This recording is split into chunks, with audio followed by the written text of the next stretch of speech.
Bonjour. Donc, on passe à la correction de l'exercice 9 de cette fiche 1 sur les fonctions linéaires. Alors, dans ce repère, la droite D représente la fonction f. On ne connaît pas cette fameuse fonction f. On nous demande, première question, pourquoi f est-elle une fonction linéaire?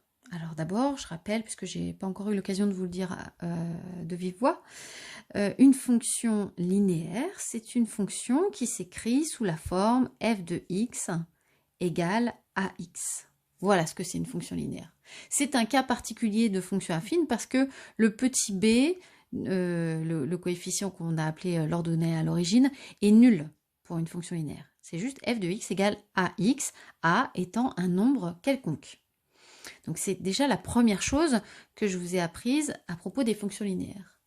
Deuxième chose que je vous ai apprise, c'est qu'une fonction linéaire, elle est toujours représentée par une droite, évidemment une droite, puisqu'une fonction linéaire, c'est un cas particulier de fonction affine, et une fonction affine est représentée par une droite.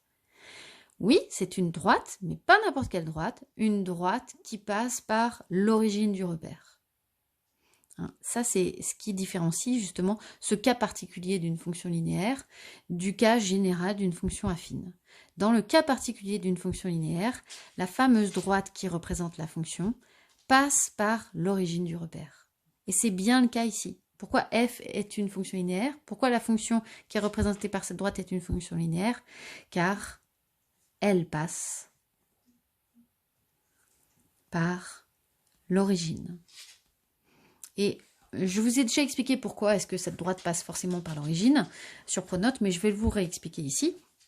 Eh bien, si vous calculez l'image de 0, f de 0, pour n'importe quelle fonction linéaire, ça nous donnera le petit a, qu'on ne connaît pas, qui est un nombre quelconque, multiplié par 0. Je remplace x par 0. a fois 0. Et j'obtiens a fois 0, peu importe quel nombre a, si je multiplie par 0, j'obtiens 0. Donc là, j'ai bien le point de coordonnées 0, 0 qui appartient à la droite. Le fait que l'image de 0, ce soit 0, ça veut dire que le point 0, 0, il appartient, vous vous rappelez de ce symbole appartient, vous l'avez appris en 6e, il appartient à la droite qui représente ma fonction linéaire. Donc ça, ce sera valable quelle que soit la fonction linéaire. Le point 0, 0, il appartient forcément à la droite, ce qui signifie que la droite passe par le point 0, 0, c'est-à-dire l'origine. Voilà. Et la fin de l'exercice est très facile. Quelle est l'image de 2, l'antécédent de 3 pardon. Déjà, pour la première question, donc bien sûr, vous n'avez pas besoin d'écrire tout ça. Là, c'était juste un petit rappel. Vous avez juste besoin de dire que cette droite, elle représente forcément une fonction linéaire parce qu'elle passe par l'origine. L, c'est D. Passe par l'origine. L'image de 2, c'est de la lecture graphique. Je repère 2 sur l'axe des abscisses. Hop, je rejoins le point de la droite qui a pour abscisse 2.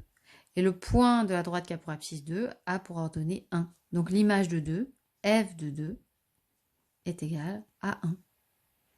Et l'antécédent de 3, c'est le contraire pour l'antécédent. Je repère 3 sur l'axe des ordonnées. Et je cherche le point de la droite qui a pour ordonnée 3. Le voilà, le point de la droite. Son abscisse, c'est 6. Ce qui signifie que l'antécédent de 3 par cette fonction f qui est représentée par la droite est 6. Voilà.